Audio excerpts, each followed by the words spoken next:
This has some things going on with it. It's if you press and hold it, it kind of does the emergency call screen. Anyway, I thought I knew why that was, but no, I don't. Right, time to do some rattling of pots and pans.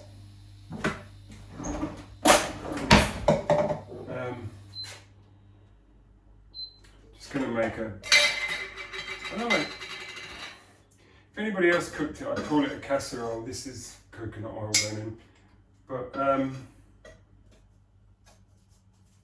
well, I guess it is a casserole then if I'm cooking it. I don't know, it's a casserole-like dish. And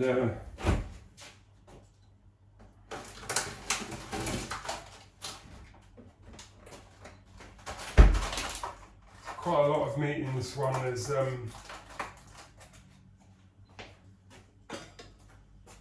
what is it, 700 grams? Okay. I personally, I've found that 700 grams would be great for, as it says, family pack. Would be great for a family. I'm not a family. I have a family, but I'm not one. Well, I'm a one-man family. A one-family man. Anyway, basically, I've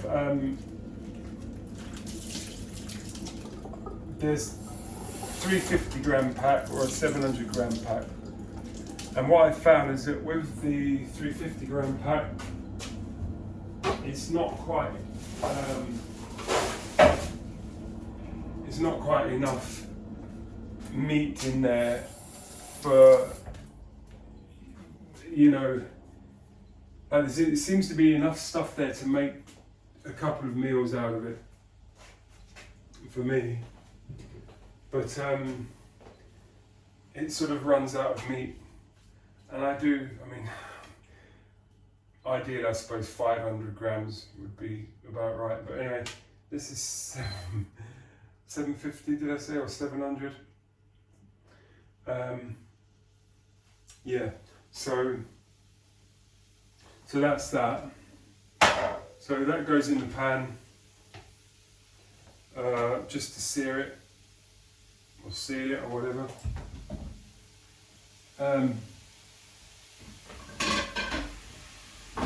You're probably better off thinking of this as me showing you what I'm doing rather than telling you how to do it, because I think there are better people than I, or more qualified people than me, to show you how to do this or tell you how to do this. But anyway, this is just my thing. I've done, you know, I've made a few of these, but I've done a video on this before.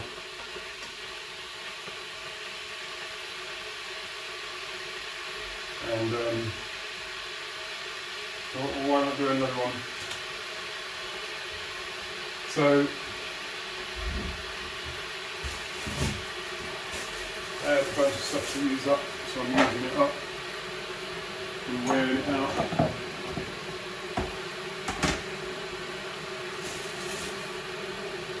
Oh, that got used up before I did. One dead sweet potato, two not dead sweet potatoes.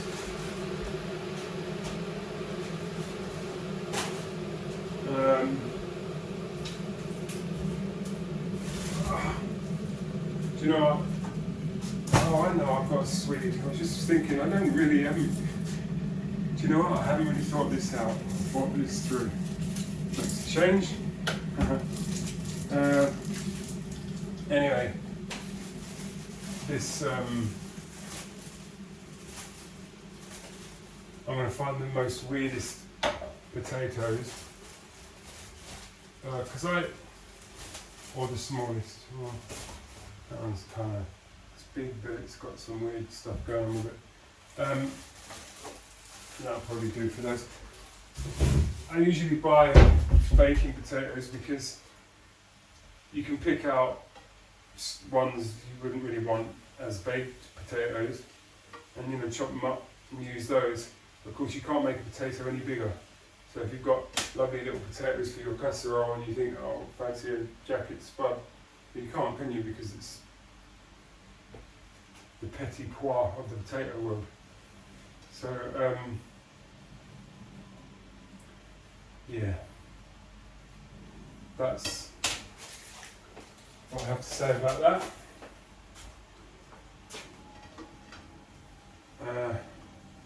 There's plenty of things going on with the lighting and the electrical work around here, which is not high-end, ripping wires out or anything, but just a few little changes. But it's coming to a finality, and it's been to summarise it all down, it's quite interesting actually, but yeah, it's been a bit of a drama here and there. You wouldn't really expect it over something so simple, or would you? Anyway, so that's that.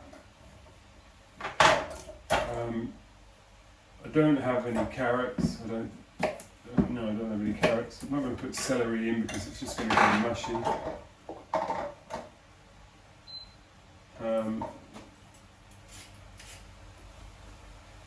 So yeah, just feel like I should have maybe tell a story. I'm not going to, I don't think. I'll probably end up, will do. But tell some sort of story while I'm cooking. So anyway, but as always, I'll probably just edit this down to something that's more focused on the cooking that I'm doing. But I'll just put a little bit of water in here whilst I'm in this thing, whilst I'm preparing everything, so that I can start heating it up and anything that goes in there starts to get to work. So just so there's something in there. I mean, in fact, a bit pointless to do these first because they cook the quickest. So there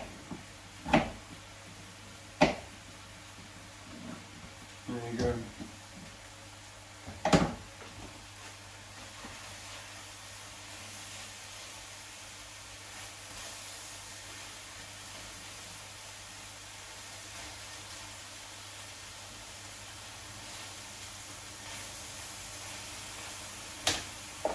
So yeah, I should probably do the potatoes first.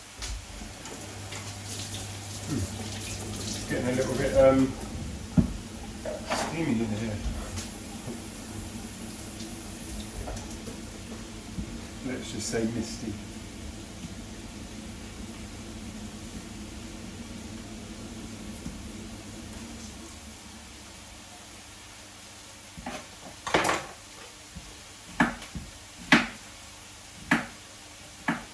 So this is going to be then, let's call it a casserole, or call it a hot pot if we wanted to start it up. Autumn winter hot pot. To cure those winter blues. Well, it's that, by whichever name it needs to be called. So,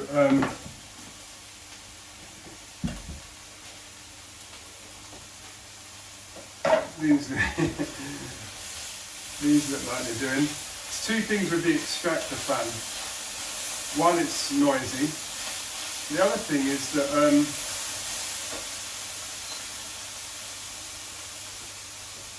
it doesn't extract outside.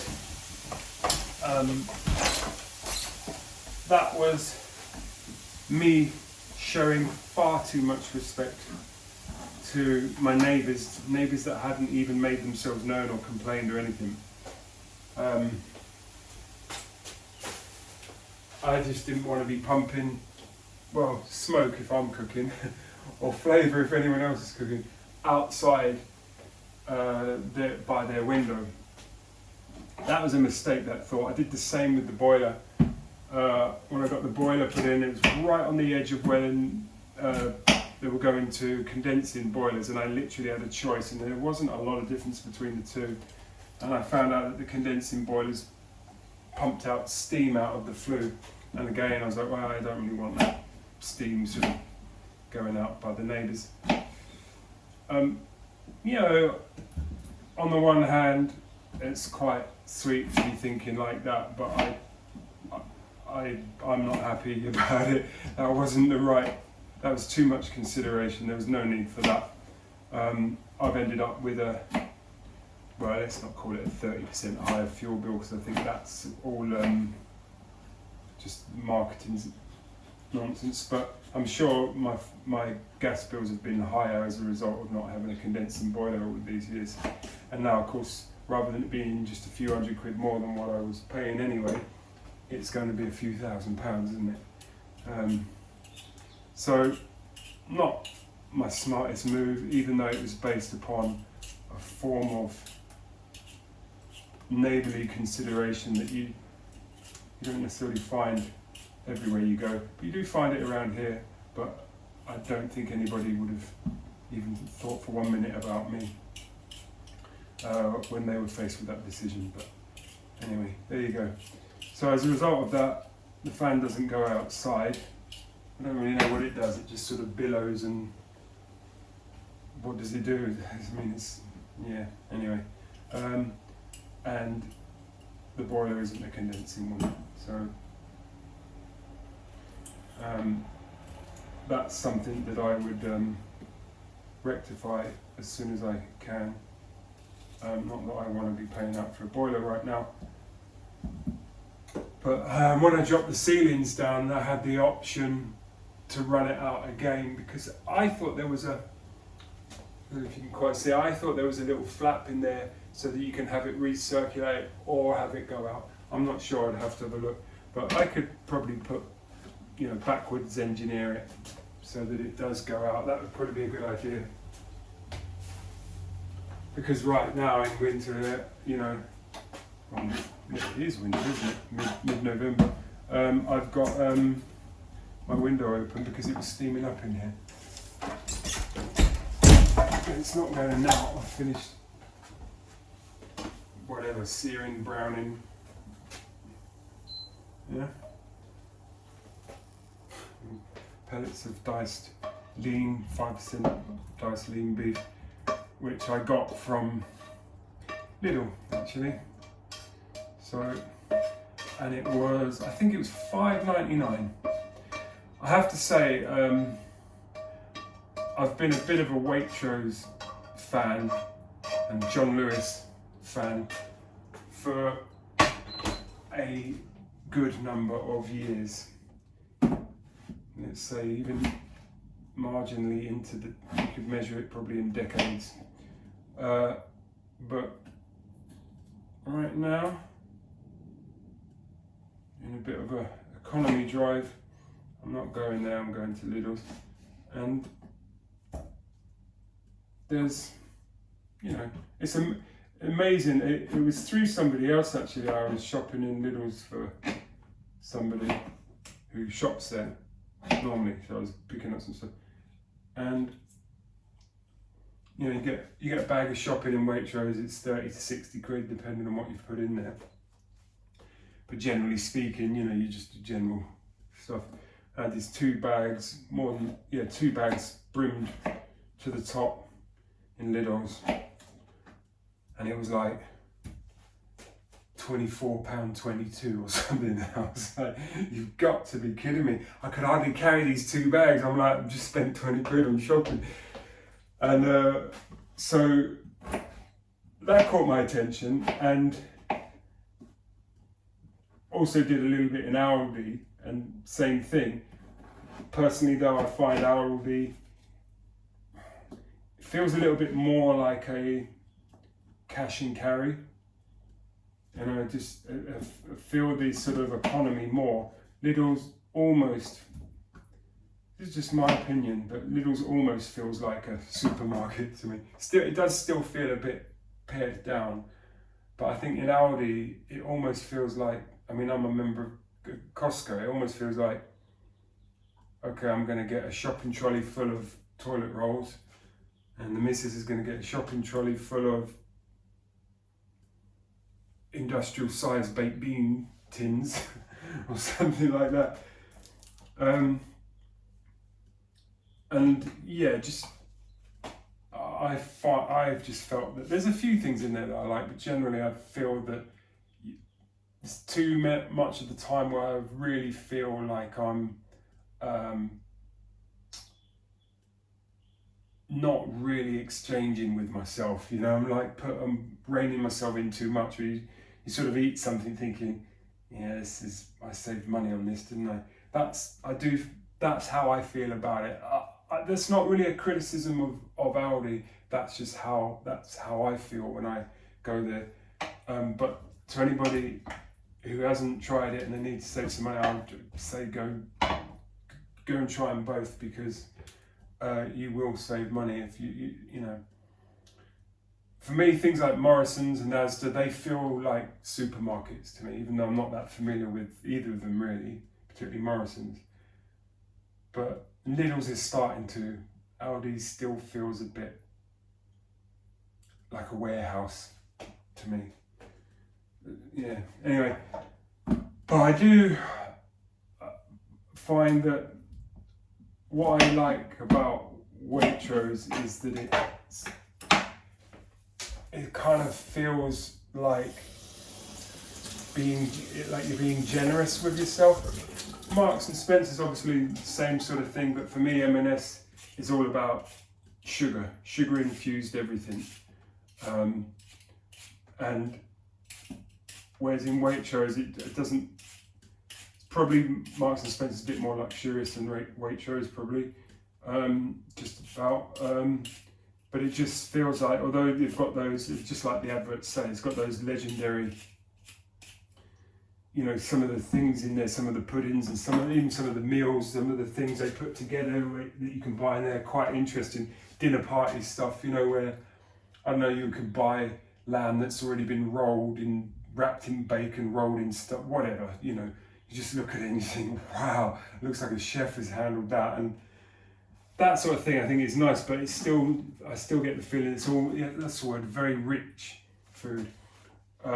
Whereas in Waitrose, same as I feel about John Lewis really, it's kind of like good quality, but not sort of frivolous, you know, it's not, but until you come to pay. But it just seems,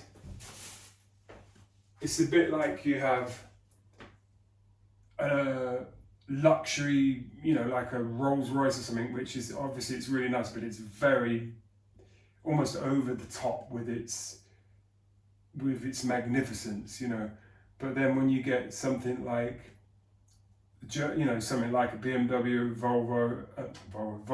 BMW, Audi, or Mercedes, they're like just built really well, and they are prestigious, but it's kind of like, it's a quality brand, but they haven't gone over the top. I know they're expensive, but anyway, that's sort of how I feel about Waitrose. And the same with John Lewis. It's like everything in there is, you know, decent quality. So when you consider that, it's not necessarily too badly priced. You can definitely find cheaper things, you know, but the quality probably won't be quite so good, or perceived quality, you know. So yeah, that's my thing. So I just, at the end of the day, I actually like shopping in Waitrose, but at the moment I'm not doing it as much as I used to. For those of you who don't know this though, they're free coffees for their My Waitrose customers. That's come back. That was this week. So if you go in there, buy something. If you've got a My Waitrose card, you can add a coffee to it. It puts it on your bill, then when you scan your card, it takes it off the bill, and you've got to bring your own cup though. Take your cup and you go and get a free coffee. That was just a nice thing, and it's just, after everything we've been through, it became a bit of an institution, and after everything we've been through the last few years, to walk in there last week and see the familiar, famous old queue of people queuing up for their free coffee, it was just nice. It's like one of those things, it's a bit like when we had the situation where some of the shops started opening again, you know. It was just like, so nice. So an old institution, if you like. I thought it may never come back, but it has, and I'm glad. So yeah. I will get my reviews up into YouTube soon. I'm going to get this Swede before I do the onion, because I want the onion to be the last thing I do because of what it's going to do to my eyes. Hold that thought on the reviews. This is a little bit bendy. Is that a good thing? Let's see what I'm going to do.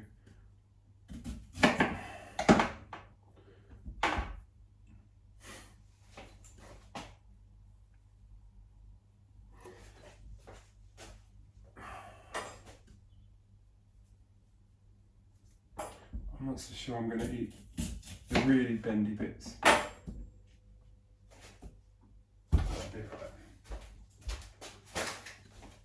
It's just been in there for a while. I did half of it on the last sort of casserole that I cooked.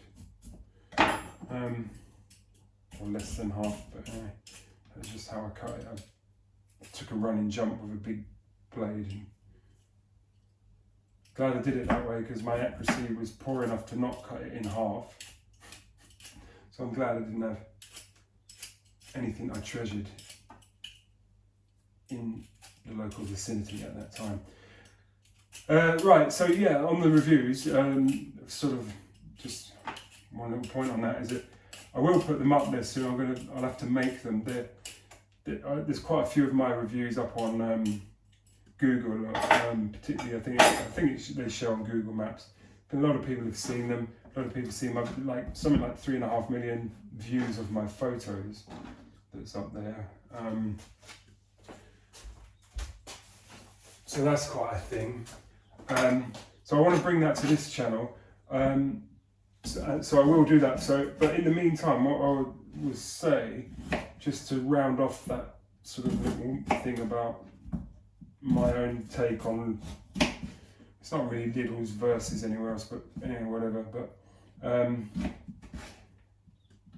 as I say, I do really like John Lewis. My favourite John Lewis branch is actually not called John Lewis. It's the only one left that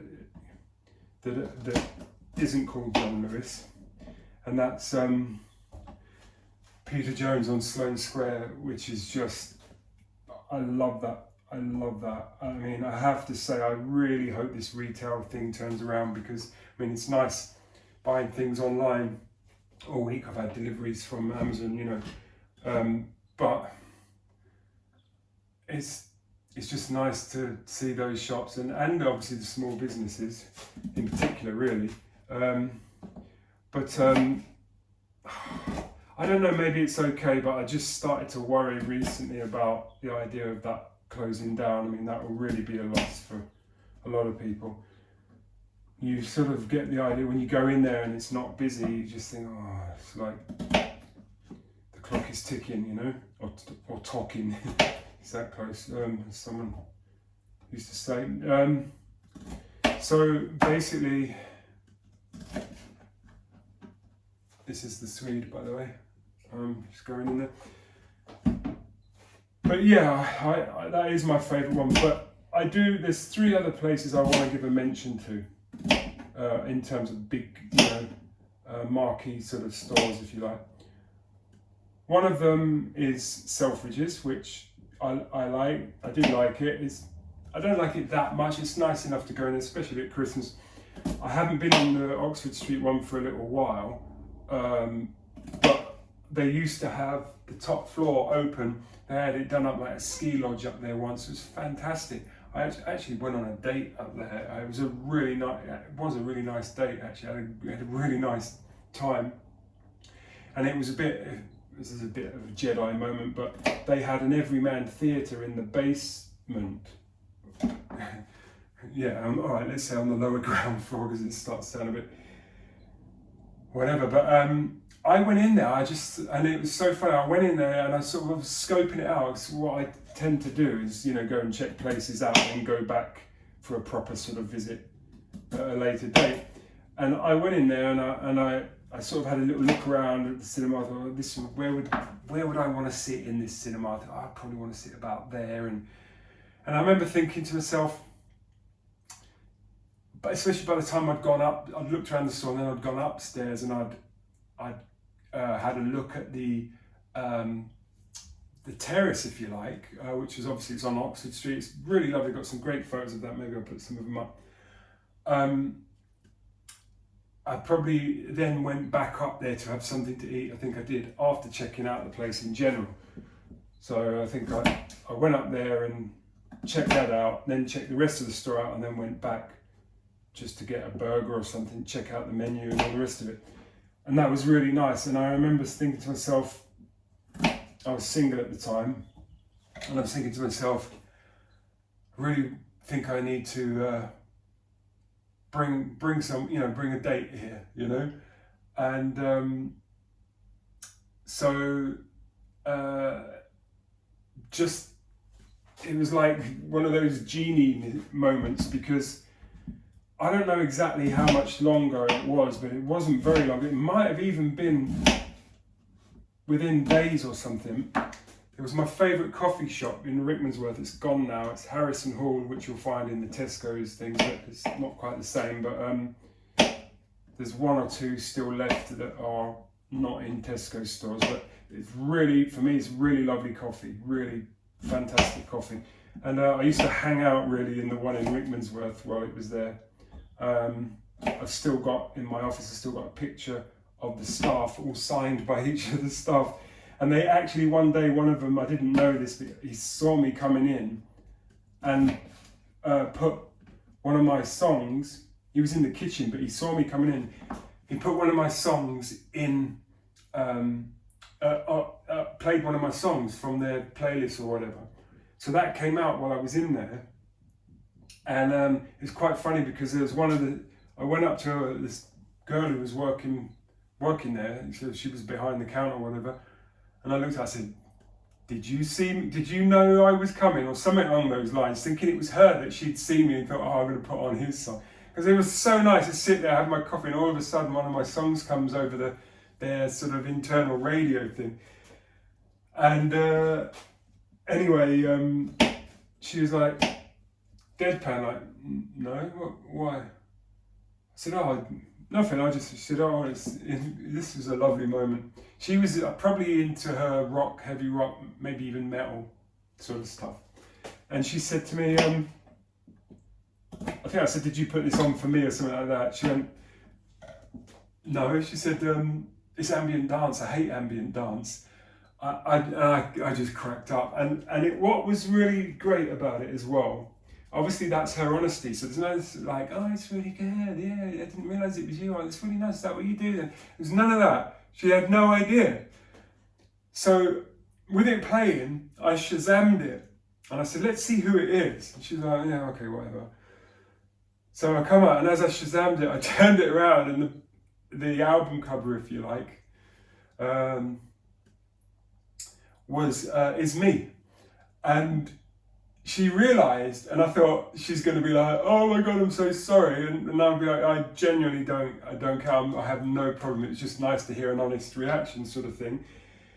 But she just looked at it, she went, okay, yeah, no, I just don't like ambient dance. And she carried on, rustling around and getting things together.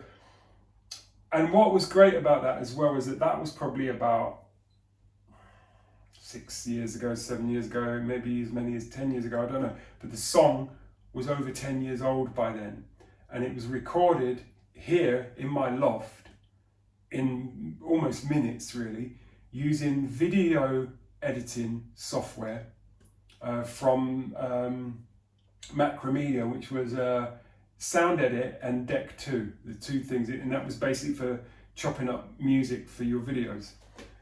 And I'd used that, and it was just, I just wanted to know how to use it. So I thought, well, let me just quickly put a song together. All right, fine, done. Let's see, so how do you use it? How do you do this with it, that with it? So it was literally, so I just called the song Soundcheck, because I thought, well, that's sort of what it is really. I'm not going to call it software test. So I called it Soundcheck, and I thought, yeah, it's a bit sort of like ambient dance or something. Yeah, I quite like that stuff, whatever. The sort of thing that you get in slow motion on these, you know, YouTube videos, you know, sophisticated, you know, ambient dance, you know. And anyway, so that was that. So what that did is that told me, like a blind survey. She had no idea. You know, she gave me her opinion. What she basically said was, one, yeah, she didn't like it, but she didn't like that genre, and I could see by how she was dressed, she didn't like that genre. But two, her own thought was basically, sounds like ambient dance. And to me, it's like, well, that's exactly what I thought only 10, 11, 12, 13 years ago. Plus, it was thrown together in my loft. Plus, I got a tenth of a penny for them playing it, probably, but or whatever it was. But that was actually a great little moment for me, and the fact that she wasn't fazed by the fact that I was there was fine with me as well. But the real point of value is the fact that she genuinely had no idea and gave me an honest answer. The fact she didn't like it didn't matter to me because it was the wrong sort of public, but the fact that someone who doesn't, you know, like that, put that genre where I put it, I was just very happy with it. And anyway, I still use that song on some of my shorts. You know, don't want to get copyright strike on.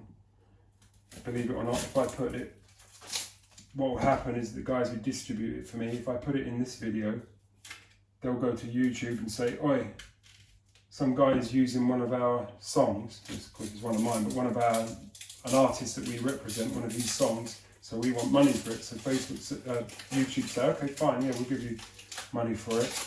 And then they go to the channel owner and say, right, you're not having any more money for this video because there's a copyright strike against it. We're having to pay someone else for the music you used. So that's why most of these things have used the music library from YouTube. Or if I had songs which I hadn't released and I'm not going to release, then I could use that. But I don't really see the point in that. So it'd be nice to play some of my songs whilst I'm doing this, and then people can be like, oh, what's that? I quite like that song. And be working on many levels, but it won't work on many levels. It would just stop me from ever being able to monetize that video. And monetizing your videos is quite useful and pretty essential if you want to do any decent amount of this sort of thing, because it covers, you know, some bills and stuff, and it's quite an interesting game to play.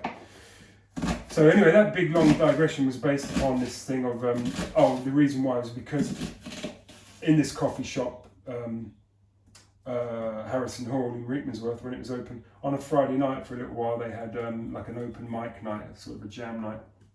And I'm sure it was a matter of days after going into Selfridges, the roof terrace, and seeing the Everyman Theatre in Selfridges, which, unless they put it back in, has gone now. I don't know about the roof terrace, but the theatre has, the cinema, you know.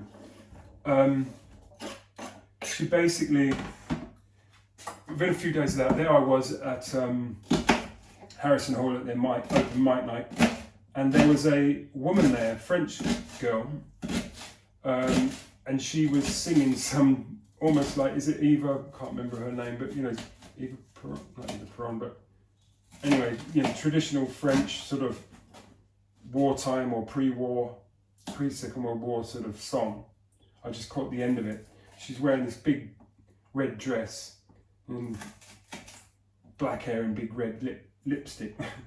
And so it's quite sort of striking. Anyway, as an artist, you know, got talking to her and all the rest of it. And I think that evening we went to a local.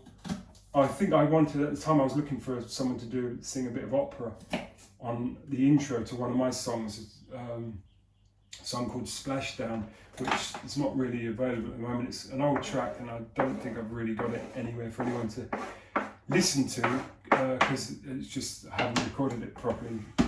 And this is what I was saying to her: is I wanted it for the beginning, for the atmospheric, so like an opera, sort of an opera, sort of operatic lament coming in to this thing, just for its emotional sort of thing.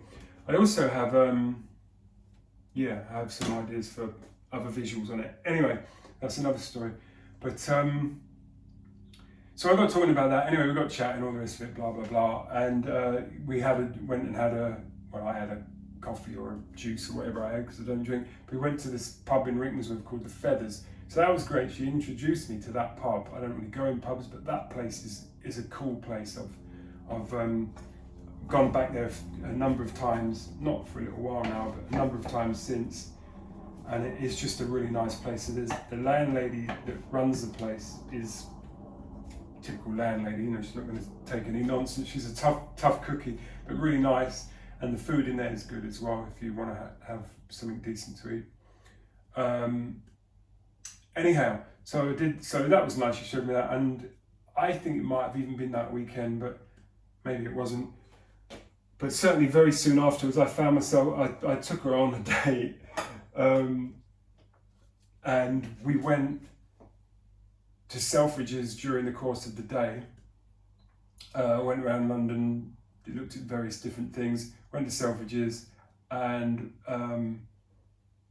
ended up having something to eat upstairs, which was really nice. I got a couple of really lovely pictures of her actually, which I would put in this video if I was still in touch with her, but I'm not, so I'm not going to do that. But it's really very nice, even though if I say so myself, because I'm the one that took the photo. But anyway, and it was a really nice date, if you like, if you want to call it that. I mean, that's what it was. Looking back on it now, I think I'll just call it we hung out for the day, but really lovely. Anyway, went in there and watched. I don't normally like Woody Allen, but this girl, she was French, and there was this, a movie which I think I'd clocked a few days before when I'd been in there. His movie, I can't remember what it was. It's set in south of France. I'll have to type it up when I edit this. Moonlight and Magic, was it? Something Magic in the Moonlight, I think. Magic in the Moonlight, which maybe a load of people say, oh, that's one of his worst ones or whatever. Well, that's probably why I like it, because I don't really like the neurosis of his Woody Allen neurosis movies. I don't really like, but I really like this because it was a bit corny, but you know, it's lavishly set and like beautifully shot, and plus it was, you know, French, and I was with this French girl. It was actually really nice. We both enjoyed it. I've watched it since, and I can tell that I have a warmth for it beyond its actual ability as a movie because of the context of it. In, you know, for me. Anyhow, so I wouldn't necessarily say, "Oh, you got to watch it. It's an excellent movie." It's like, no, but if you want that sort of a, you know, cinematic sophistication sort of thing, you know, yeah, it's doable, you know. So we did that, and so yeah, there I was, finding myself literally going back a few days after scoping the place out. I didn't even know her when I'd looked a few days before, and there I was, you know. And of course, and I'm styling it out. I'm like, yeah, of course, up here we've got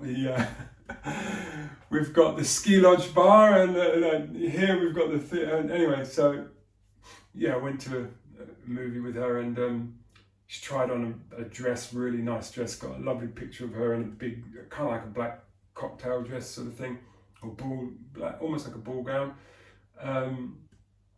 It's just really nice. Ended up in Harvey Nichols, which is what I was going to say. 3 places I was going to mention was Selfridges, and that's good for those reasons, not just for dates, but if they've still got the roof terrace thing open, which I think, well, John Lewis also had on Oxford Street for a while. That's still open. great experience. Even if it's open now this time of year, just wrap up warm. It'd be lovely at Christmas with the decks and stuff. Go up there.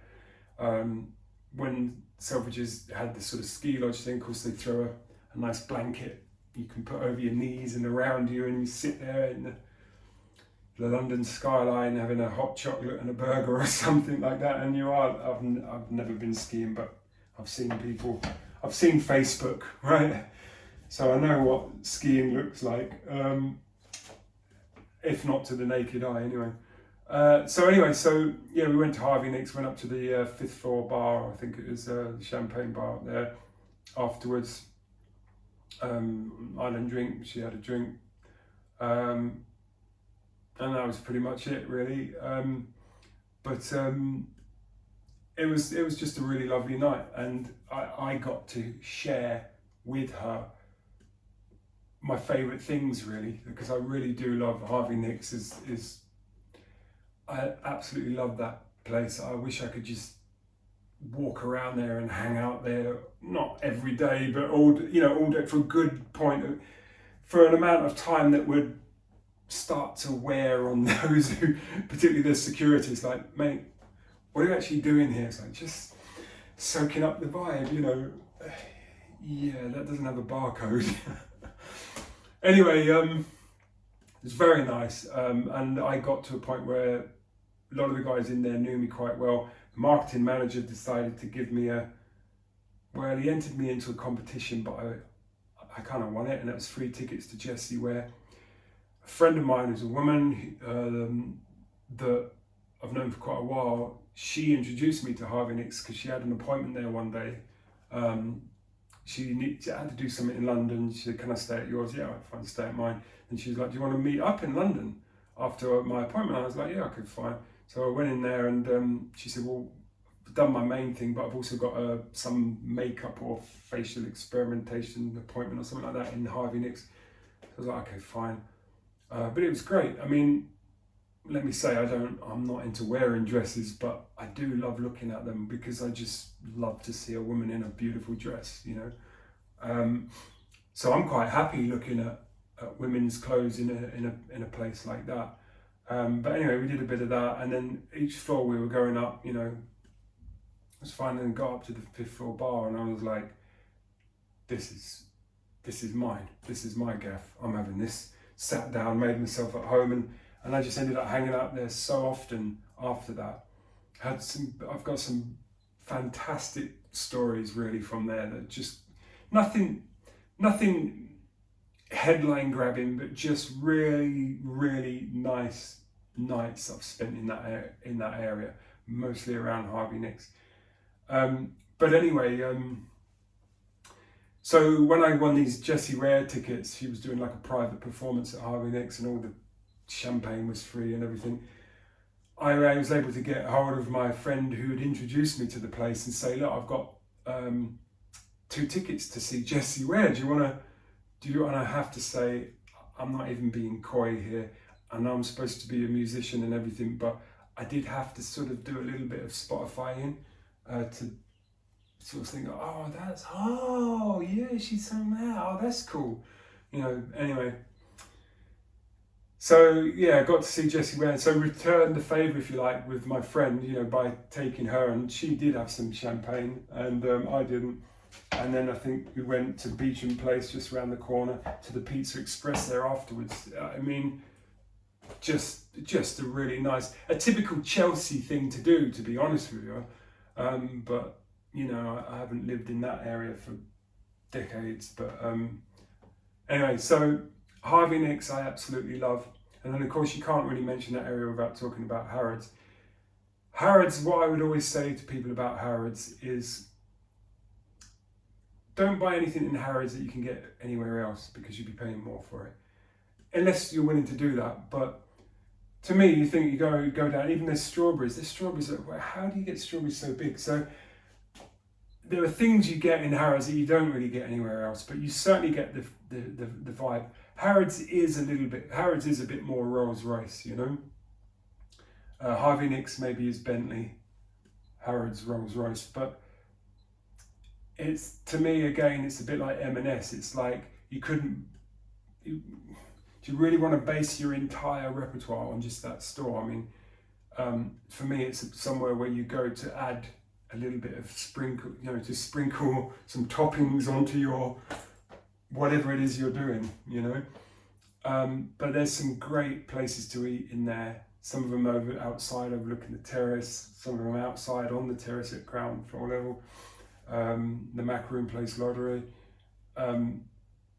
Really worth having a mooch around there and seeing what you fancy. And if you get to know the place, it's great, because when you go back, you can just go straight to the bits that you like, and it's so large and sprawling, you'll always have a job finding the areas that you're trying to find anyway, and even if you don't, there's a big gap between going from here to where we're going to eat, and you see things along the way. Just some fantastic stories of just low drama moments, nothing too headline grabbing, but just vibey sort of days where by the time I come home, I'll just be thinking, that was quite a tour. I've had a bit of a grand tour and I've enjoyed every minute of it.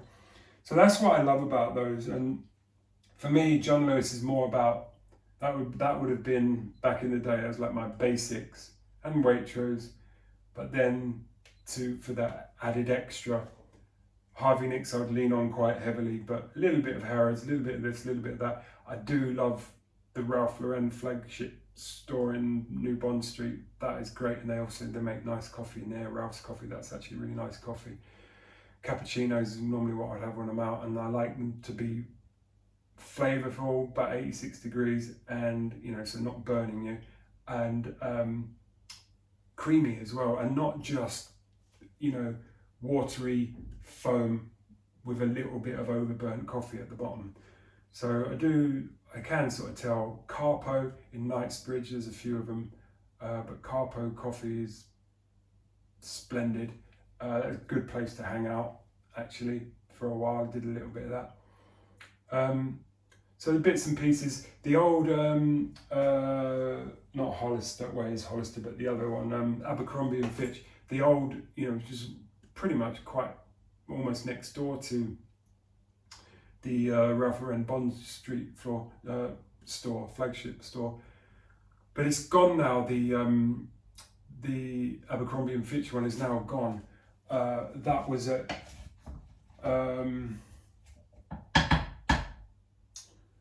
Savile Row, on the corner of Savile Row. I don't know if it was classed as Savile Row, but it was on Savile Row, but the entrance was in the other road, which by Burlington Arcade, I think. Fantastic place. I loved it in there.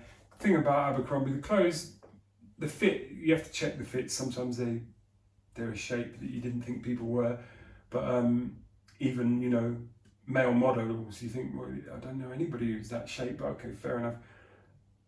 The quality is all right. It's not brilliant, but it's not cheap. And then for me, the price, okay, it's a little bit more, is a sort of, as designer labels go, it wasn't too expensive, but it's a bit more than your average, certainly more than Primark, But it was just, again, a great experience to go in there. It's like a club. It's quite dark in there. They had big balconies. They paid people to dance. There'd be people dancing in there. It'd be like being in a club, but you're picking out your clothes. Great place. It's gone. Damn shame. And then the other one is Sketch up at Conduit Street, just off Regent's Street, back in the West End. That's a great place. It's got the parlour, it's got a few different eating experiences for a brunch or a dinner or whatever. It's a bit quirky, a bit funky. It's in a good little spot. And if you're really into just literally your retail chains, and you're going around Oxford Street, the fact that just almost tucked around the corner is something that feels very Mayfair, feels very exclusive. Well worth a visit. So those are my main ones. The Mandarin Bar was nice as well, opposite Harvey Nichols. I used to go in there. There was a guy in there once. I was sitting at the bar next to this sort of Oriental guy, Chinese, whatever, something like that. Anyway, he seems like a decent sort of guy, but anyway, I noticed he had this huge watch on, and I said to him, I looked at him and I'm just sitting there and drinking and listening to him. I said, nice watch, like that. Because it was, I knew it would probably be a few quid because of where I was, and he looked like pretty much, well heeled and very relaxed about it. So I thought, yeah, it's probably going to be something nice. Anyway, he looks at me, he goes, oh, yeah, thanks. He undid it, gave it to me. I was like, all right. So I put the thing on, it was enormous. And I was like, wow. And then he was like, he had no attention on me at all. He's sitting there, he's like, we didn't even have a chat even. And he's like looking at other things. To be honest with you, I think he was looking to see if he was going to be able to find someone to spend some time with. Anyway, maybe not, but anyway, that was the sort of impression I got, where I sort of thought, I'm in your way now, don't let me get in your way, let me cramp your style. Anyway, sitting there with this watch, and after a while I thought, yeah, I'm feeling a bit conspicuous now, I'm going to give it back to him. I knew I wasn't going to run away, he didn't seem to care either way, but it was like, okay, that would do. So, gave it back to him, and he's like, oh yeah, thanks, put it back on. Anyway, I think I'd gone in by train. Quite often I would drive in on a Saturday night, but I think I'd gone in by train, and I had an idea in my head because I think my brother was really into him, but I think I had an idea in my head, and I thought, I think that's a better, and this is going to sound like, it's almost like other than the word Rolex, I think the only make and model, I had a really nice watch once, I know the make, I don't know what the model was, wish I did because I'd Google it and see if you can get it anyway now because it was a lovely watch. It was a,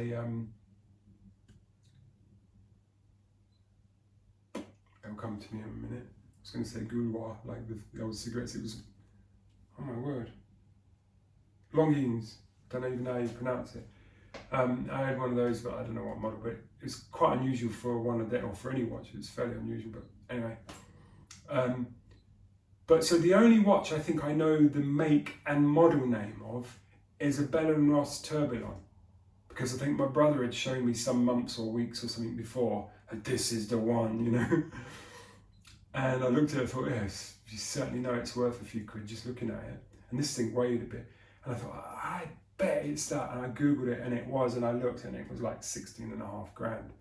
There's this random guy I've never met before, he's like, yeah, I didn't even ask him, I would never have asked him, can I try your watch on? I mean, give me a break. But I know some people would, and they could pull that off. I couldn't, because I would just feel weird doing it.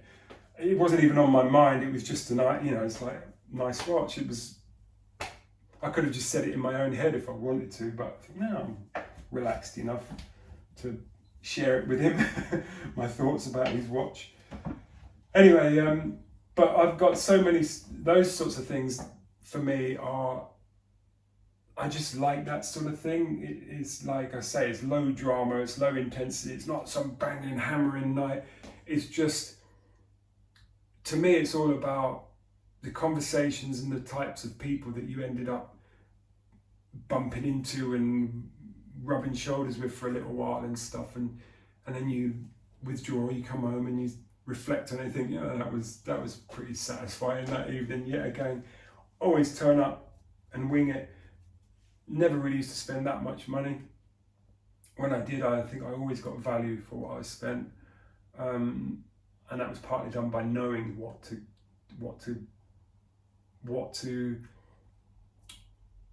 you were going to be glad you did and what you weren't going to be glad you did, if you know what I mean. And so that's why if I see a place I look and I think, oh, that looks like a nice place, and have a little look around, I'd probably want to sit around here or there, just have a little look at the menus, like, there's a couple of things on there that I'd be prepared to pay that for those. And so I think, I'll come back here at some point and I'm going to have that. Might bring my mum because I think she would like the cocktails, something like that. And then, you go back and you get the experience that you want. And, I do like nice things, but I'm not in a panic to spend money on pretension to intimidate the other guy. No one's going to sit and and admit that they do that, but they do. People do. And I think if you've got wealth, then enjoy it. Don't be using it to make someone else feel bad, or to try and do that. Just enjoy it. It's good news. If you've got a bunch of money, fine. But it's also nice to express yourself when you've got a bit of free cash, or even if you've got lots of free cash at all times. I see people who drive cars and they're sitting on it as it takes them down the road, and you think, you might as well be in a milk float. You know, that's a Lamborghini Urus, it's 230, 250, whatever, $250,000 or however much those are, although it's an Audi, but it's a Lamborghini as well. And you think, absorb it. If you can't absorb it, if it's not, you don't need it. The only way you need it is if it's like sometimes I need a good coffee. You say, we don't need a good coffee. Well, I don't need a coffee that's expensive that I don't know the difference, so it's not making any difference to me. But that's how I roll. I spend £5 on a coffee because I'm moneyed up. No, for me, it's like, if you're absorbing the influence of that thing and you've got the money to pay for it, I like watching it. I like seeing people who are comfortable with what they are. You know, I've lived on the streets. I've lived in New Cross in South London. I've lived in Belgravia. In terms of London property prices, at the time, they were probably the two opposite, probably almost completely opposite ends of the scale. The biggest amount of pretension I see is in higher class and lower class suburbia. So the fake gangsters and the fake rich. Those are the most unsatisfying people to be around, as far as I'm concerned. And whether you approve or don't approve of the class system, whether there should or shouldn't be one, at the end of the day, there is a difference between things. There is a difference, but you cannot say there isn't a difference between a Skoda and an Audi. There is, even though they're made by the same company, but there is a difference. And if you can't tell the difference, fine, that's up to you. But that's sanity. Sanity is the ability to distinguish differences, similarities, and identities. In other words, someone could look at that and say, that's a cat. That's not the cat, though. That's the cat there. What's the cat? The one I was telling you about this morning, the black one that always wheezes on my lawn.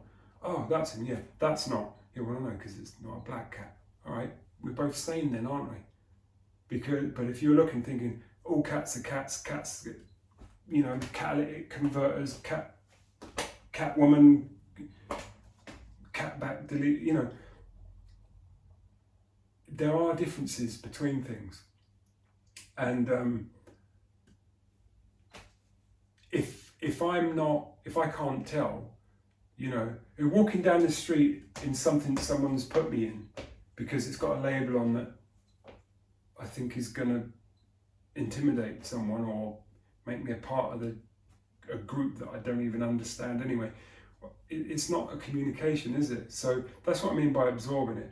You know, when you look at something, you think, those are mine, and you just buy a pair of shoes and you think, damn, why did it have to be that much? Other times you look and you think, I had a lovely pair of headphones in Lidl's or Aldi's, I think it was.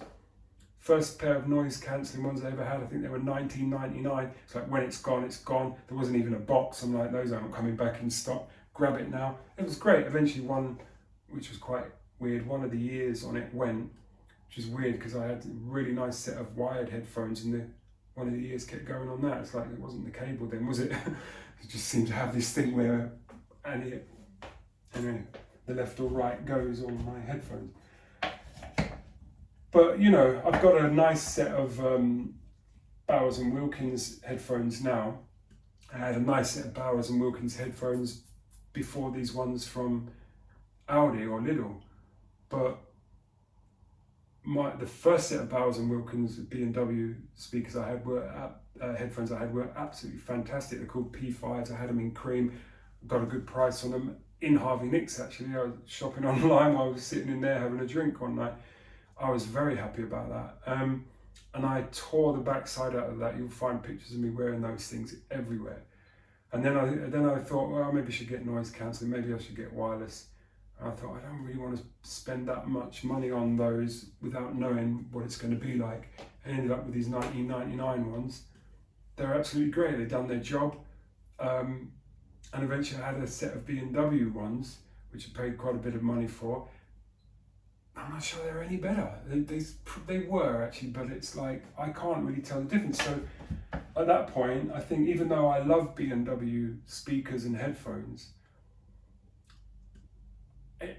it's almost like a private thing. If I'm not bothered about what someone else thinks. I'm only bothered about what someone else thinks if I'm not happy with what I'm representing. You know, if I'm wearing something I think this just isn't the one, and someone says they like it or they don't like it, it's irritating because neither is the truth. The truth for me is I don't like it, you know, or I'm not sure it's for me or something, you know. If I like something and someone does or doesn't like it, again, it's immaterial because it's like the facts of the matter is this is mine, I'm rocking it in my own head, you know.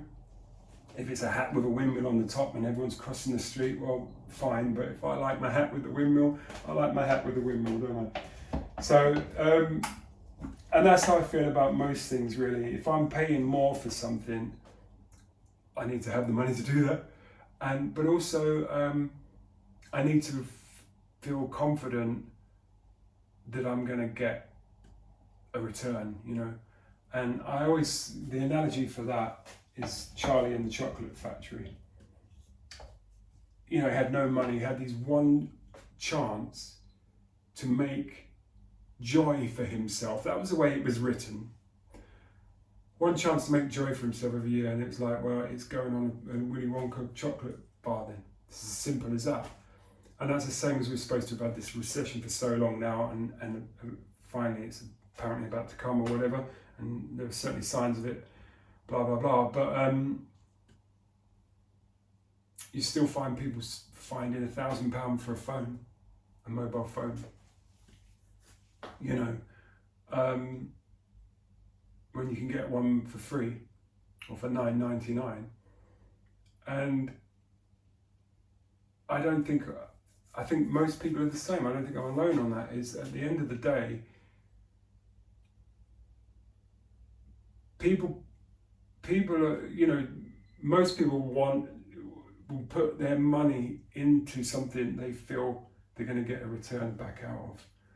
And I don't like buying stuff or paying for anything blind, where I just think I'm at the mercy of whatever happens. You know, I don't know, you know, like going to the opticians, I ain't got a clue about glasses, what I'm going to like, what I'm going to need, what I'm going to want. No idea. So whether it's £1 or £1,000, I got no idea. Someone comes in with £1,000 and says, put me in someone else's glasses. It's like, I can't do that. It's got to be mine. It's got to be mine. And I think we're all like that, to be honest with you. Most of us are like that. But I think how sad for somebody to be loaded up to the brim with money, to have the car, the house, the everything, and not have be completely out of communication with all of it, not have an idea what it is they've got, what it is they're doing, there's no interaction. That I see that, and it is pretty sad. And sometimes you also see then the person then makes you the target of their frustration, and you know, it's like, you're not me, and that's what's wrong with you. And it's like, well, you know, when did I have it the other day? Somebody in a car somewhere. It hasn't happened for a while now, but somebody, I think I mentioned this before. Some guy just, I can't remember what he did now. But anyway, rather than, like, I love cars. I am a bit of a petrol head, but if I see a nice car, it's like, I mean, I saw one guy, all right, this is an exceptional example, but saw one guy with a Ferrari Dino, and I was just like, that is absolutely beautiful. It was. I knew it was perfectly restored, but I didn't know it was literally come out of the garage that day to be delivered. And I just went up to the guy and I said, mate, that is a beautiful car. Can I take a couple of pictures of it? And normally, if it was, just a nice car, even like a modern supercar, I think, oh, I'd like to take a few pictures, and I will if I can, but I don't want to get involved in the person. But with this, you think, sorry, it's a Ferrari Dino, I'm going to have to do that. And so I asked him, he's like, yeah, fine. So I took some photos. Anyway, I got talking to him. He was delivering it.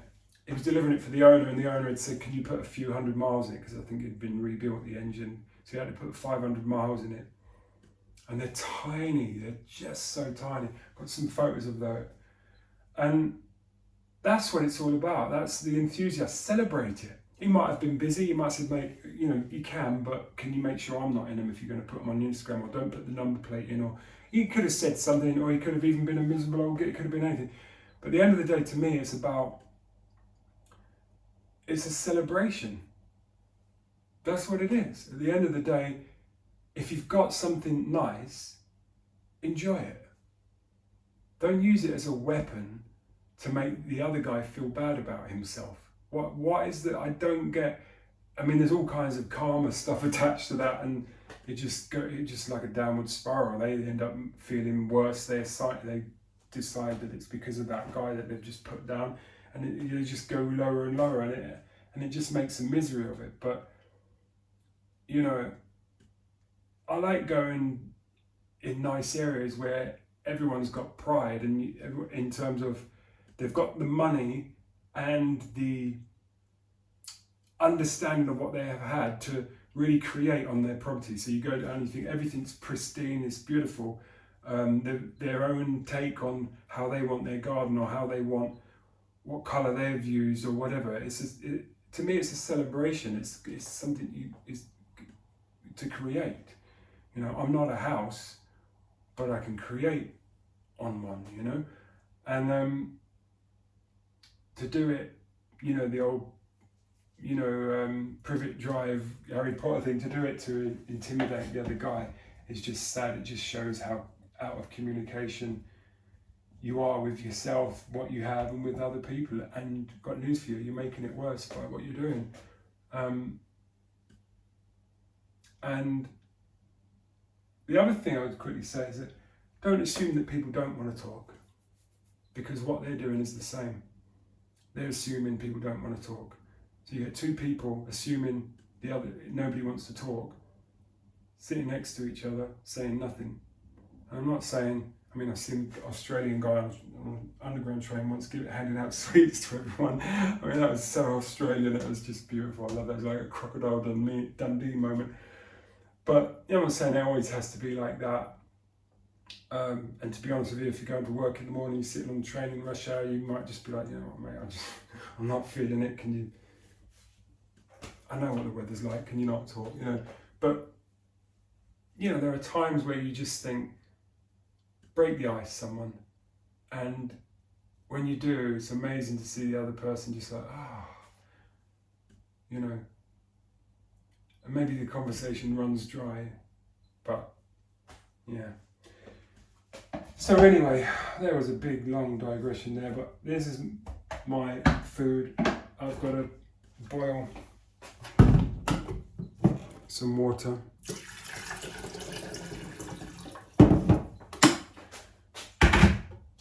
Because that thing's a little bit dry, I can hear it complaining. And I'm gonna check in on the light because it is starting to get dark now. 4 minutes to 4. I'm gonna put in these stock cubes. The vegetable ones.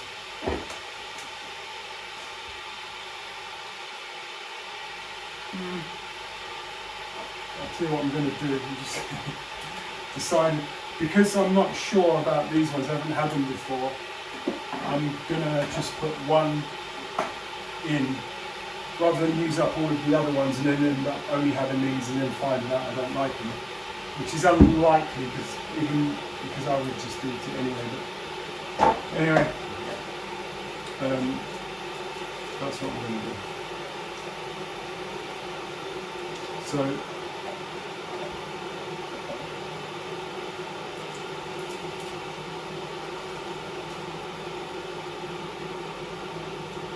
there are things, bucket lists is the fastest way to label what I'm sort of about to say. But there are things that, you have this thing, when I've done this, I'll do that. When I've done that, I'll do this. I want to be a millionaire so I can go around the world, for instance. And it's like, not doing neither.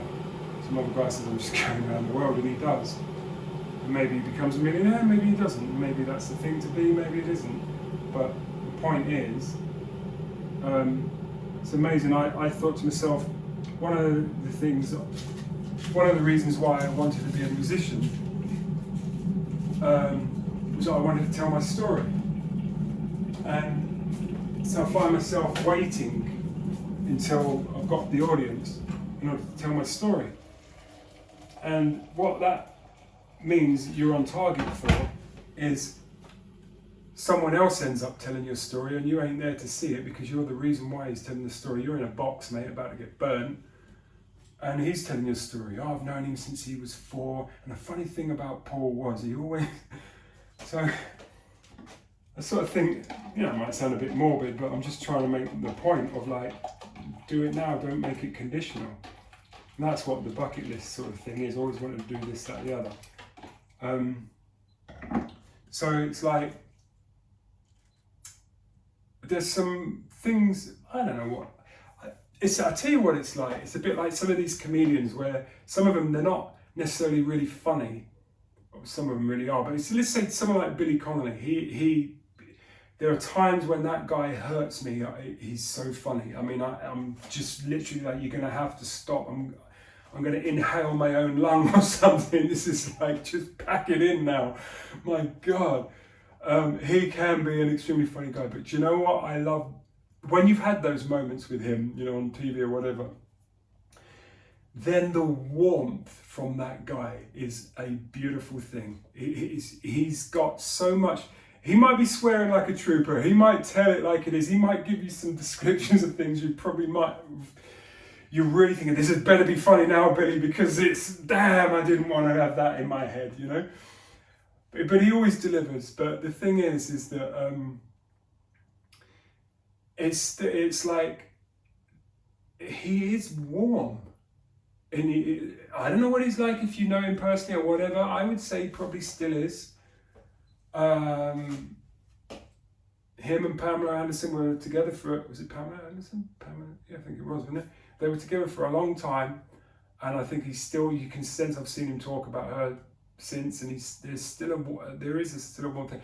I think he's a warm guy, and I love watching people tell sort of low tension stories as well as full on comedy. To have somebody telling you a nice story that's funny, but it's not too intense. It's just a really, those comedians that you find yourself smiling as you're watching them. How often did you actually laugh hard?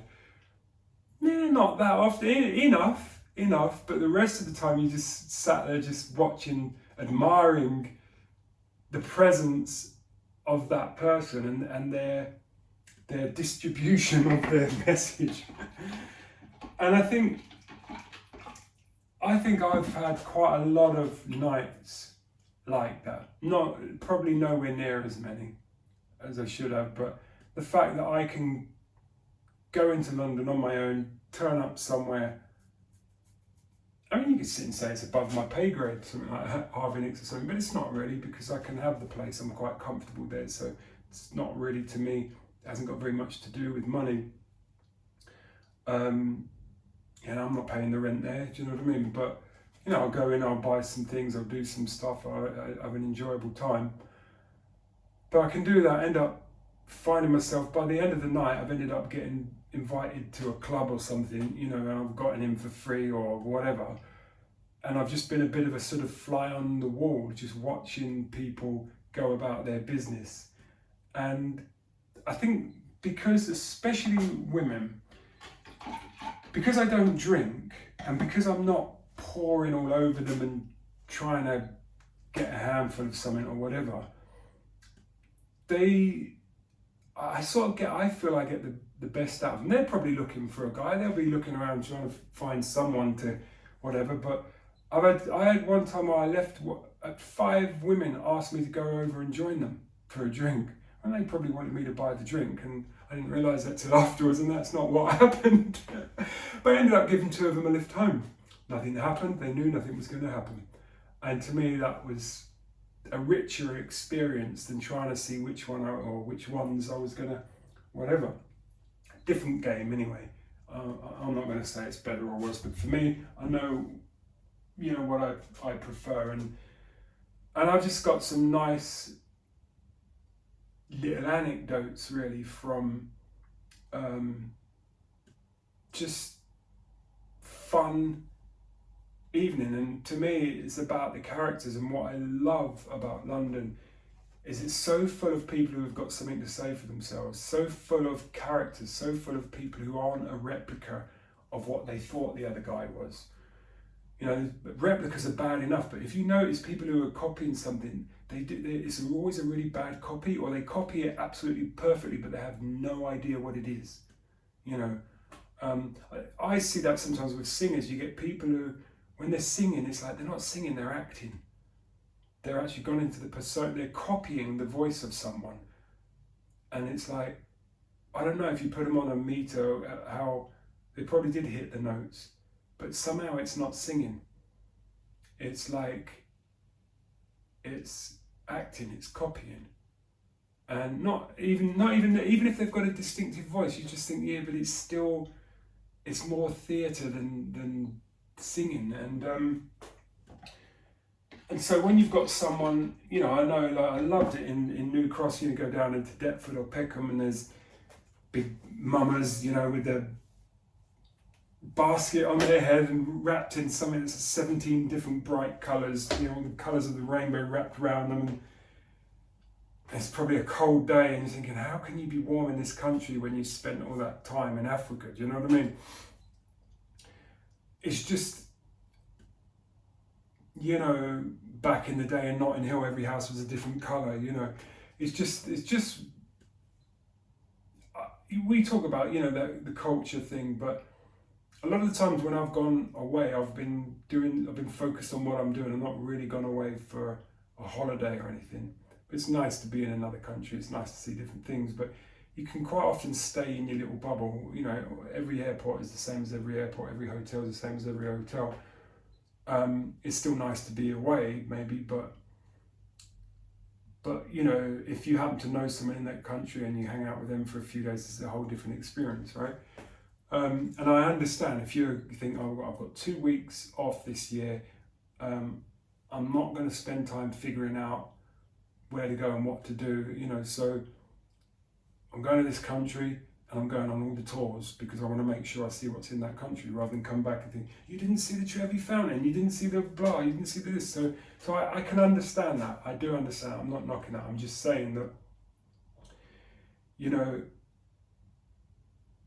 it would be possible to tour the world while seeing the same person. But this time he's black, this time he's Chinese, this time he's whatever, this time he's something else. But somehow, you think in every 4-star hotel lobby, in every country, it's the same person. Unless you just go a little bit out of the box one way or the other. And sitting in Harvey Nichols as an Italian, working behind the bar, cocktail waiter if you like. There's an English guy, very drunk, from, I think he was part of the UN, worked for the UN or something. He'd been in Beirut quite a bit. There was 2 Iraqi kids in their 20s, properly moneyed up, like multi-millionaires, thanks to probably their parents. and 2 London girls, and me, and it was, eventually the waiter, he's doing card tricks and things on the bar. We're all sitting around the bar. These 2 Iraqis are being asked by these girls, where are you from? And they're like, we're from a terrorist country. Got the guy there from the UN. I'm sitting there laughing, thinking, nothing's going to happen. But this, for me, is entertaining. It's just disparate. 7 idiots, just thrown into a pot and let them rattle around and see what happens. And yeah, I mean, I ended up walking out with those 2 girls, being invited to a club which one of the girls' godfather had won in a bet. Had 2 guys, a bunch of guys, in a pretty new BMW M5, they were hanging around the Knightsbridge area, they were loaded. And they're asking me, who these girls are. They're like my friends or my girlfriends. And I was like, yeah, they're my friends. I think, that's right, I've only known you this evening. But guy saying, wish I had friends like that, or something like that. I'm thinking he's in like a equivalent of a 90 or 100 grand M5 with all of his mates, young, good looking, do you know what I mean? He's out on the town. I'm sure you'll be, it's like, I'm sure you'll be fine, mate. You know what I mean? I don't think you're gonna struggle, to be honest with you. But it was just a really nice little moment. It's like the guy's like, it's almost like he'd seen what had happened earlier and he hadn't, but somehow it was just a nice little thing. And I think, to me, that's priceless. I always think that by the time I come home and I look back and think, all I've done is walk the earth. I left this place at 11 o'clock this morning to go, started off in the West End, had a little walk around, popped into the Apple store, maybe, did this, that, the other, ended up at Harvey Nichols. Now I've found this club that I never knew existed, and I've got a personal invite there. There's some lad, must have been 17 or 18. He was like, he had the same name as my son, and he said, he was like, I was trying to find somewhere to park because I bumped into these girls. When they asked me to go to this club, eventually I was like, no, I'm just going to go home. But anyway, I drove past the club to see where it was, so I'd know for another time. And I saw one of them, and her name was quite an unusual name, and I just really wanted to use it. I'm not going to say what it was because it was a very unusual name. But I ended up shouting it out of my car window at her, and she's turning around and going, oh, you are going to come? I was like, well, all right, I will. Look, where am I going to park this thing now? And there was this lad, and he was like, it's like an Arabic lad, about 18, 19, maybe he looked like about 16, to be honest with you, but maybe he was probably older than that. And he's like, just park there. And I'm like, the Bulgari Tower, like on a yellow or double yellow lines right at the entrance. Like, no, I can't do that. I said, yeah, just tell him I said that you can, it's fine, I live there. And I'm just thinking, this will do for me. I find this funny, Anyway, I said, no, I'm not, thanks ever so much, thank you, but I'm not going, I'm going to go and park back down Sloane Street. So I go back down Sloane Street. I go in there and I'm like, other things happen in that evening. It's just random things, nothing secretive, nothing dodgy, but just a really, it's almost like being a little cat. Anyone who's got a cat they let out at night and they sort of say, I want to put a GoPro on this cat and see where it goes. That's how I felt. I'm just mooching around seeing what everyone's getting up to. And it is highly entertaining. And what I love is because I'm not trying to put anything on anyone, people seem to tell, and we get into communication, and that'll do for me. I'm happy with that. There hasn't been enough of that lately. But for me, the idea of places like Harvey Nichols, going dry and having to close down, Peter Jones, we'll survive if it happens, but to me it's a bit of culture. And I don't want to lose that. I don't want that to be gone. So, yeah, Anyway, here's the stock or whatever it is.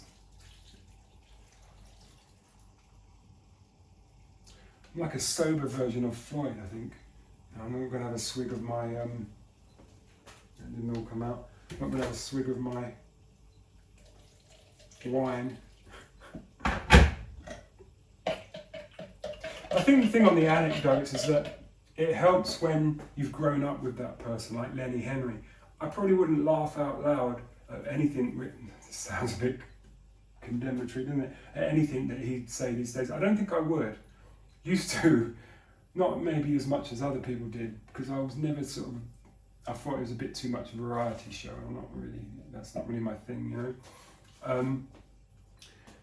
But, you know, like 6 o'clock on a Saturday, ITV, comedy, I'm probably not that bothered. Even like things like Only Fools and Horses, you know, I'd laugh along. Minder I liked, but anyway, I did respect Only Fools and Horses. I could see why other people liked it, but it was like, I would watch it, but it'd be like, yeah, it's funny, but it's, to me, it's not.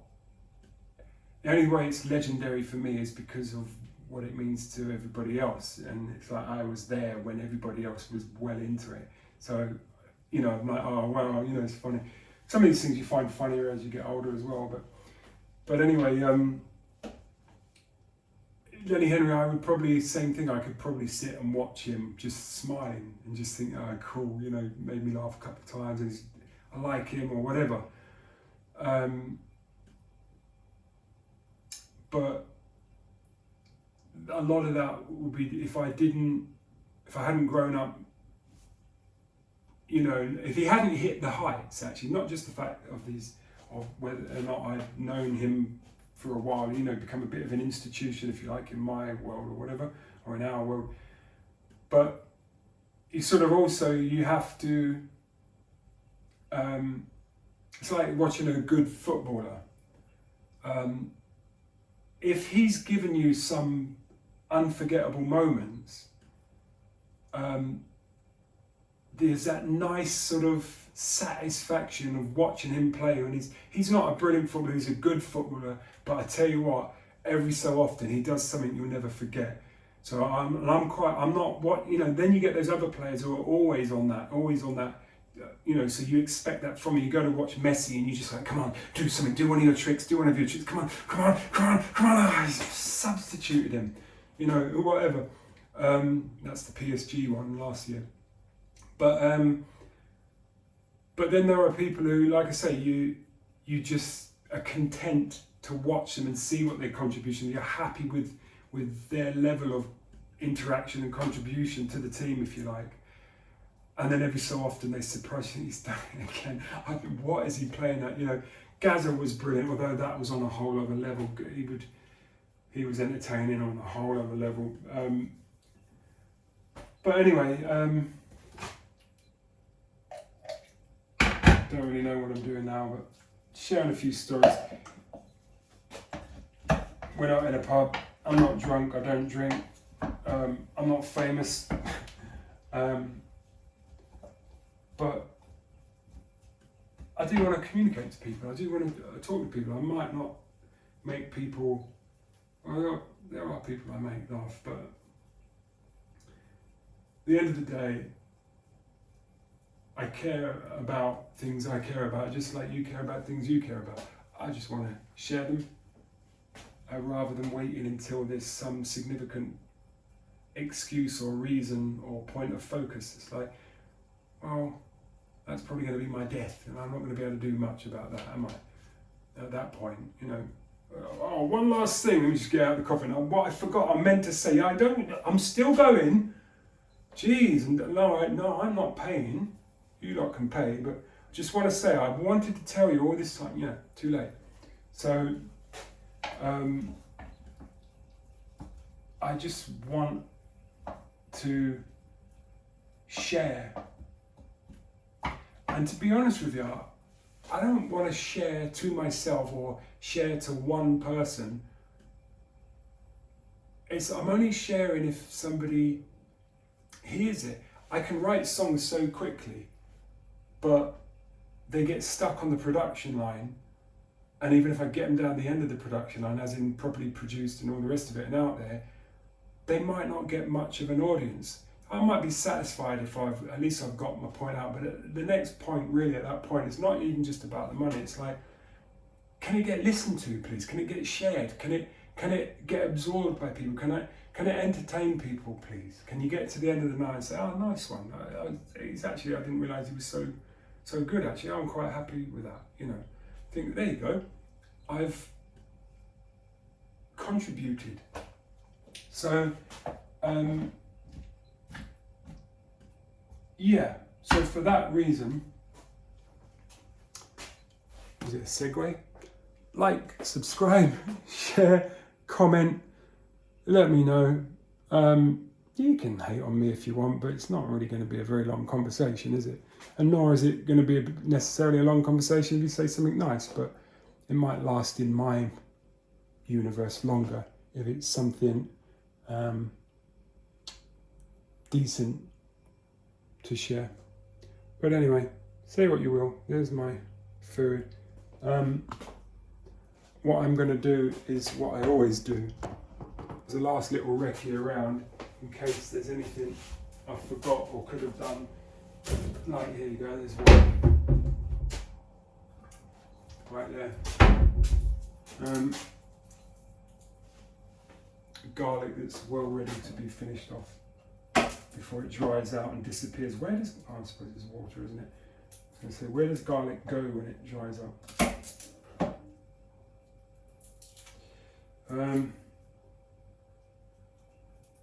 Anyway, so yeah. Anyway, that's a bit of me for you. I want to say as well, we've got in little recent times we've got this. I always stage what I'm going to say before I say it. Describe what I'm going to say and then say it. Virtue signalling, you know, it's like a new piece of nomenclature. It's probably around for a while, but it's certainly been picked up in the last few years.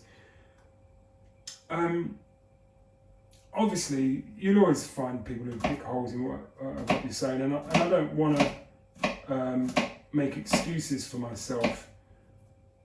You know, you shouldn't have to apologise for yourself or explain yourself, really. And no amount of explaining or apologising will appease a hater, because they've already decided they're going to hate. That's what they're there to do. It's not, you know, all that happens if you do something, you know, they can feed off of it. You know, they'll invent something. If you give them nothing, they'll invent something. So, you know, if somebody wants to be offended, they start, that's a preconceived idea. Yes, you can say something to offend someone, and they may not have been in that disposition to begin with. All right, that's a shame. But those who've come to be offended, if you give them no ammunition, they'll invent some. If you give them some, they'll never let go of it. There's no amount of communication will tidy it up, because they're not going to let go. They're like a dog with a bone. So, you know, there's only a certain point I would go with explaining myself. And if I think, well, as far as I'm concerned, that's got my point across. If the other person's not shifting, you think, well, that's what they've come for. So you've got to just let them go. So, but despite all of that, what I will say, or as an example of that, actually, what I will say, I'm not going to go on forever apologising about it, but, because haters will hate. What I was saying about, you know, those nights I've had and stuff, I'm not virtue signaling on that. It's not like, look at me, the nice guy that can be trusted. That's you know, at the end of the day, I'm a big fan of women. I find them lovely to look at, some more than others. They're like most guys, even in these days, whatever your sexuality is, you know, there is an interest, you know. But it's like, I've just had some great nights when I've enjoyed the company, where I'm not on the make in some way. I'm just I'm just, there are times where I've thought, I really want to meet someone, either tonight or soon, or whatever. But I just, it's nice to be trusted, and it also opens some good doors, basically. And yeah, you can boot a few down, you can pick a few locks, you can use a bit of cunning to get someone to unlock one for you. They wouldn't have unlocked if they'd known the reason why, or whatever. You can do that stuff, and we've all got times we've pulled that stuff. I'm no different to anyone else, so I'm not trying to set myself up as some whatever. I'm just a guy like anybody else, but I've got mates who do like a drink, who I can trust, who are good guys and all the rest of it. And it's not even about the drinking or not drinking, but I've got some friends, different people I would take to different environments. There are some of my mates I wouldn't take out on some of the nights I'm going to go on, because their purpose is going to be different, and I'm not looking for that kind of clash. If I was, I could say, let's put 5 completely different people into a room and just watch it go bang. That's what we want, if that's the entertainment you want. But that's not what I want. I just it's just a light and gentle thing, and for somebody to sort of say, did you shag her, did you this, did you that, it's like, if I'm going to be asked that question by someone, there's something wrong with me, because I should have known not to be having this conversation with that person. I could have a different conversation with them, because at the end of the day, we all have a sense to it. I talk differently to my mum as I do to certain mates, or differently to my clients, or different, there's nothing wrong with that. You'd be insane to be the same person regardless. I mean, I don't necessarily talk in a high voice when I see little kids. Maybe I do, maybe I don't. But you talk and you behave differently around different people. It doesn't make you fake. That makes you discerning. Actually, that makes you someone who can tell differences and similarities. This isn't my nan, it's a 4-year-old boy, although you do tend to speak to kids the same way as you speak to us. Hello nan, hello little legs, Alright, I won't call you little legs anymore. You are cool. Yes, you are taller. I know you're taller than me. You're stronger than me as well. Ow! Alright, let's don't get it wrong, but anyway, that's my point, is that all I'm saying is that most of the time when I've gone out, like here'd be something, I realised one day, unfortunately we've had all the nonsense of the last few years since, but I realised one day something that was extremely obvious, that I could pretty much cross the road from where I live, hop on a train, get into central London, hop on another train, go to Paris by train, come back and be back on my settee the same day. And that just made me laugh. That just, I thought, well, I already knew that, but somehow it suddenly dawned on me the significance. I thought, I want to do that. I just want to go. And there was an Osculin distributor. Osculin are like a fashion brand. They make some nice shoes, like trainers. Well, they make other shoes, but I like their trainers. I've lost touch with what they're doing these days. Don't know if they're still around or whatever, but there was a period of time where they were like right there for me, I thought, somewhere in some little back streets of Paris, there was their little, what do you call it? Queens of Sea, what do you call it? I can't even think what it is, but they're, oh God, it's like down on Brick Lane, everything. Anyway, they're commercial, I can't think of the word, how amazing is that? They're commercial, like outlet. So yeah, I think you could buy a pair there, but it was mostly for people to come and, what's the district in the East end of London where, where the rag trade was and all the rest of it? What do you call that thing? I'm sure it begins with what? As soon as I pause, I remember. Anyway, but it was like one of those sort of places, really. And I thought, yeah, that'll give me a little point of focus. I'll go and find that, see what they've got there, and how funny is that if that ends up being the place where I get my shoes from. That's funny. Where do you get your shoes from? Oh, it's a little place of you have to be invited, in Paris. But you couldn't get them in England. I'm not sure if they were genuine, what I was getting on eBay. Saw one guy once wearing a pair and stopped him. I think I was wearing a pair as well.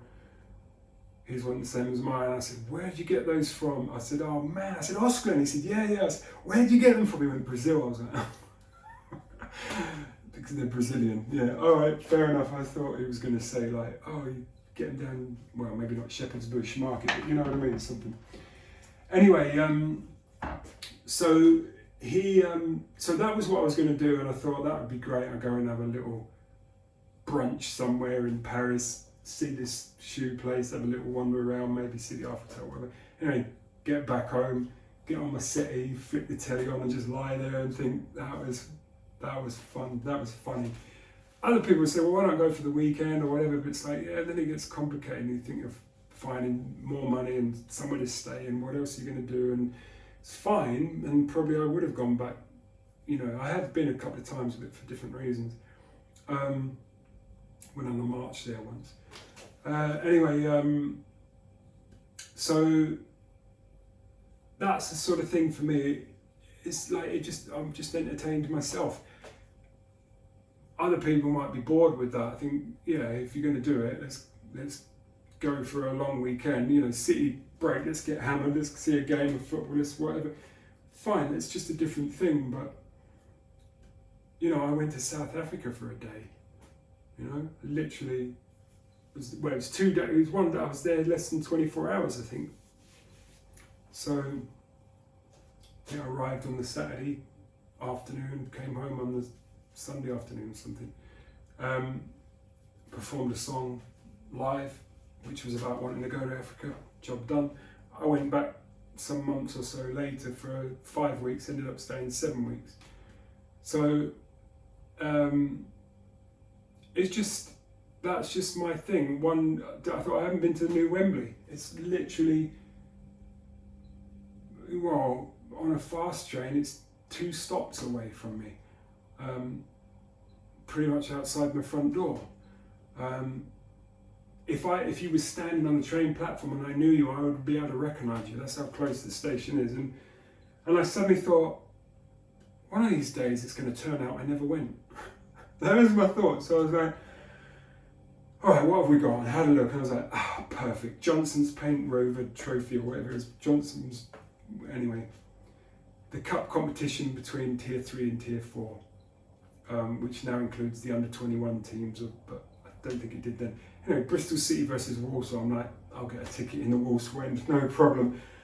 So, hopped on the train, walked up at Wembley, rocked up, just said I want a whatever ticket. So what end do you want to be at?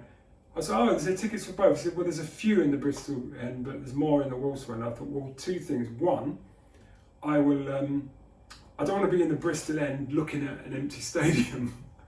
So although it'd be nice for the atmosphere, plus I felt they were going to win, and I was right, they won 2-0. But anyway, I thought, if I'm in the Walsall end, at least I'll be able to see that sea of red, firstly. And secondly, you know what?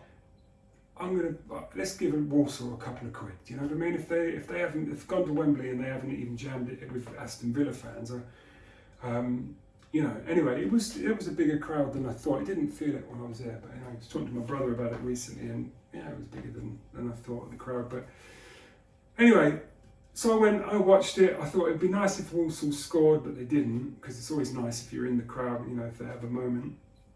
But then I took a few photos and stuff and came home, got back on my settee again and thought, that ain't bad really, and that'll do for me. That was just like, it doesn't, that could have turned into a longer night, but I didn't think it was going to have. I had a feeling that I would come home without probably having spoken to just about anybody, which is pretty much what happened. But I usually get what I want when I go out for just a little wander just to tickle myself, just to entertain myself. And it's usually low drama, it's satisfying to me, it's not harming anyone, and normally people do respond quite well to me when you consider I'm just some guy sitting there on his own, not drinking alcohol. It's like, what is he then? What's he up to? I don't really get that, or I certainly didn't in the past anyway. Sometimes people say, you want to come and join us or whatever, I might have a chat with them, it just depends what I think really. But I'm just looking for something a bit different people, different conversations, different experience, and I always end up with adventure. And I don't lie, I don't tell lies. If I'm exaggerating, you'll usually know, and I only normally exaggerate to make something funny, So yeah, so it's not about look what kind of guy I am. It's more, if I'm saying that in any way, it's more on the basis of like, look what I've managed to do for myself. Look at how I've managed to entertain myself, if you like, despite not knowing anyone from there, not really having any money or much money or whatever.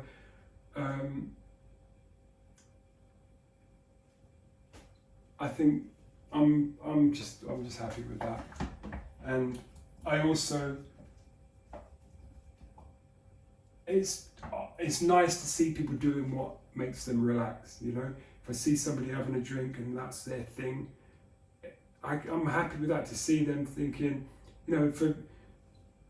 you kick back, you take your shoes off, you down tools for a minute, and 5 different people might go 5 different ways and do 5 different things, but they're all going to say, well, I'm going to have a Kit Kat because I'm into my chocolate, I'm going to have a fag, I'm having a drink, I'm going to have a P-I-S-S, and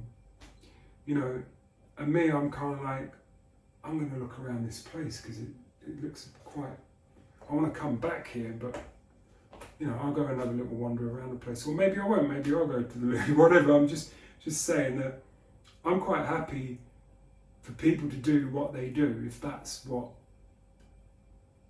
how they express themselves, If I don't like it, I'll find myself not there. So it's not a judgment thing, it's not a brag thing, it's not a virtue signaling thing, it's just trying to share a story that I've told a few people, but I just think, I wish I could say specifics about people's names or certain places or something like that, but when I'm talking to a friend or something like that, I can judge what to say. When I don't know who I'm talking to, then you obviously just keep things a little bit generic. But that's it really, I seem to have, I have to say, I do seem to have always been one of these people that have got myself in there, got myself in the door. I know somebody who once employed me to go and sit up on a roof with his 2 sons, not 3 sons, with his 2 sons, and just crack jokes and keep them happy, because they're roofers, they were on a long job, they were coming to the end of it, and they were getting really fed up, morale was down. I was working at a car place, and as a sprayer, they came in for some work and have some work done, and I was just cracking jokes, and the dad ended up saying, "What have you done to my boys?" And I was like, "What?" They're like the same age as me. I was like about 18 or something. I was like, "I don't know." He said, "No, they haven't laughed for weeks." I was like, "Oh." He said, "You should come and work for me." I was like, "Oh, ha." He said, "No, I mean it." Like, "Really?" He said, "Yeah, just like, what are you doing?" And I'm like looking up, because at that time I was pretty much freelance, so there'd be a few different car dealers and stuff who, like, "Can you paint that for me? Can you fix that?" And whatever. So I used to hustle around this little network of people in the trade. So I just looked around and looked at my mate who was kind of doing some work for him. He said, "Yeah, I don't mind. I go, once you've done that, you can do what you like, mate. I ain't got anything else for you." So I was like, "Yeah, fine, all right." Yeah. I said, "But I don't know how to do anything." He said, "You don't need to do anything. Just go up on the roof, just make them laugh for a few days and get this job finished." I was like, "Fine." So I went up there. They did teach me how to hit a hammer and nail in with one hit, rather than like tappity tappity tappity tappity tap and you break the slate or whatever. It was like, you know, like this. And I still had to do a little cider, and then like bam. It's like, wow! It almost went on that little tap when they're not looking for the last little bit. So you know, I managed to. You know, they loved that. To be honest with you, I sensed that after a couple of days they were pretty much done with me, but they were also done with the job. They were happy. It was. I'm sure they might. If I met them again and reminded them of that, I mean, I wouldn't even know them if I saw them, but you know, they would remember. They would probably find that just as funny as me. You know. And I have always been a bit like that. I've always been able to sort of be a bit of a, just get my foot in the door, just be a bit of a fly on the wall. I've always turned up in places and, you know, managed to sort of, people sort of say, how the bloody hell did you wing that? I don't know, I just spoke to the guy and he said, yeah, you know, that kind of thing. And I like that about myself, and maybe other people are the same, maybe people are more like it than I am, I don't know, but by my observation and what I hear people telling me, I do seem to be able to make a bit of ad hoc randomness for myself, and end up with a nice little story to tell or something, and just a nice experience where I think, oh, I'm all the better for that. That was good. So I'm going to share a bit of that. I'll probably cut most of this out now, but one of these days it'll all get pieced together, and there'll be a bunch of anecdotes, for better or worse. And I think there's a lot of people who would like to hear me talking like this. I have no idea where they are. That's like almost like a marketing sort of dilemma, isn't it? Like the old 50% of my marketing works. Unfortunately, I don't know what 50%. So anyway, there you go. So this thing, whatever it's called, my hot pot hodgepodge. There's nothing else really I'm going to put in there. I was going to just knock that together. Oh, sweet corn.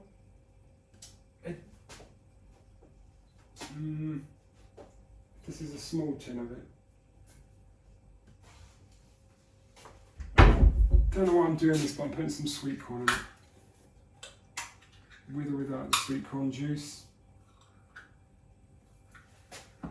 Make it a bit sweeter, I suppose. I'm going to put a few peppers and things. Right. So yeah, I was just going to knock this together and then make myself some lunch. It's 20 to 5. Won't be making myself lunch. I won't be eating this tonight either, but there we go. I've got other things to do as well, but anyway, I went on one, didn't I? As I always seem to do. So, a little bit of salt. Got these mixed herbs. Not really any measurements going in, I'm just sort of doing it how I think. There's the turmeric. I do want to put a bit of turmeric in. I normally like to leave some of the mixed herbs sitting out on the top so they get this sort of, I don't know what they get. It just looks a bit better when you can see them. But this ain't really going to cook. This isn't really going to cook without being submerged in water. So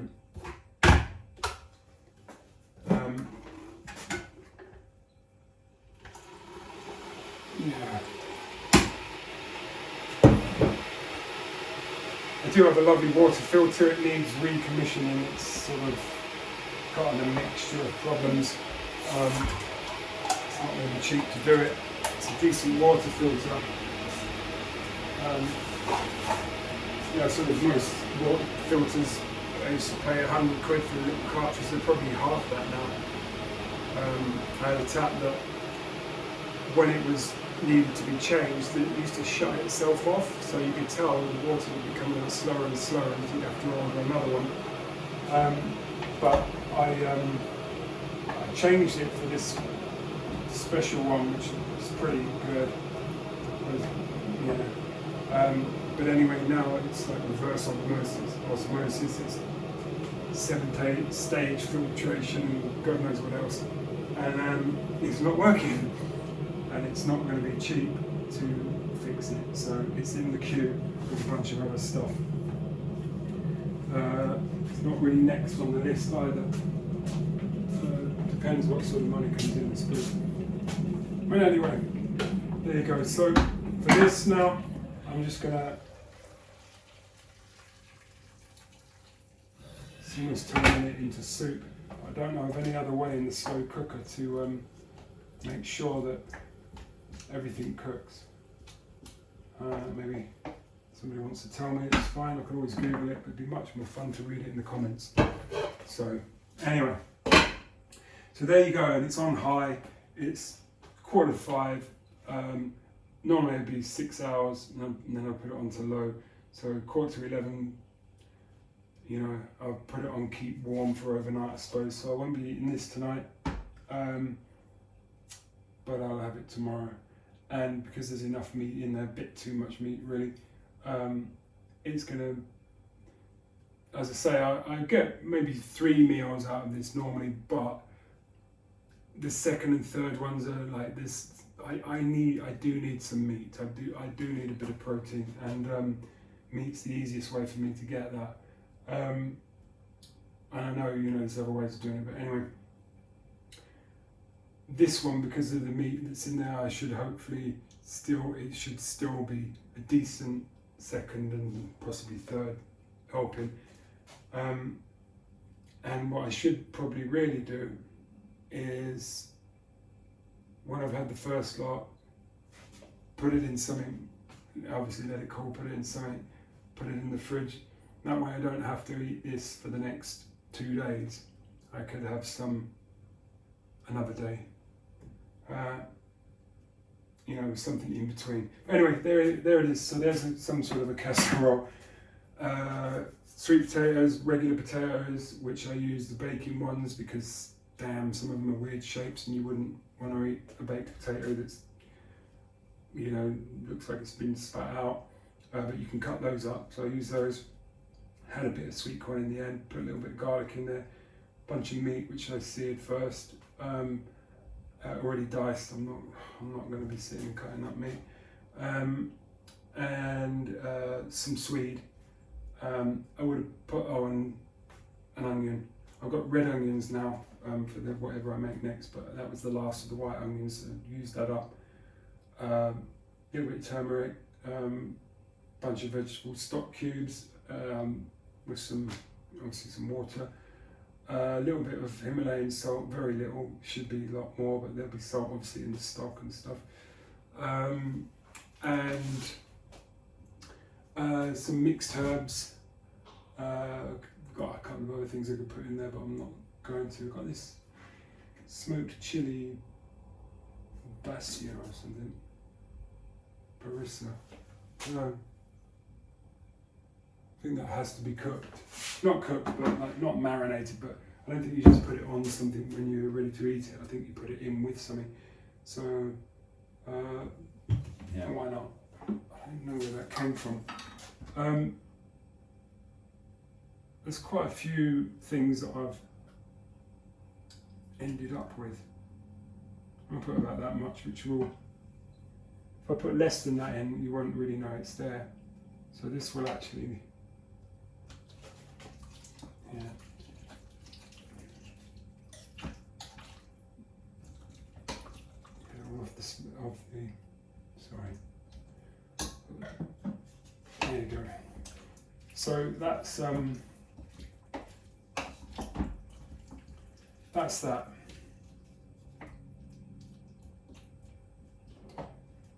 Stir it up so that it can get in, and as those cook, that should be nice. So that, I might as well getting close on that with the camera so you can see. So that's pretty much everything that was in there. I'm gonna have to edit this out heavily because 2 hours, it's longer than a movie. So there you go. All right, That's name it for me. What kind of dish is that?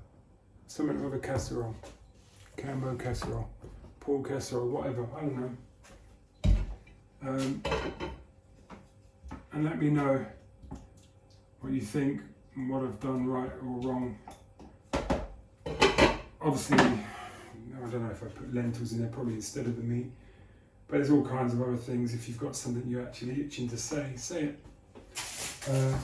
Sharing is caring. These are my linseed bread things from yesterday. They're doing all right. They've worked out quite good, so that's quite handy. I'll probably have to have a couple of those. Try not to have too much marmalade or anything. I'm obviously get some sort of sugar rush. But anyway, I'm going to see if this pauser works now, because it's, why not? So thank you very much for watching. I hope you've got what you came for, and I hope what you came for was good to come for. And yeah, I'll see you in the next one. Like, subscribe, why not? There might be something else you want to see of mine. Thanks very much, guys. Cheers. Let's see. Just to add some comic effect at the end. Trying to get the pause. I mean, I can walk up and pause, but let's see. This thing should work. Goodbye. No? Oh, goodbye?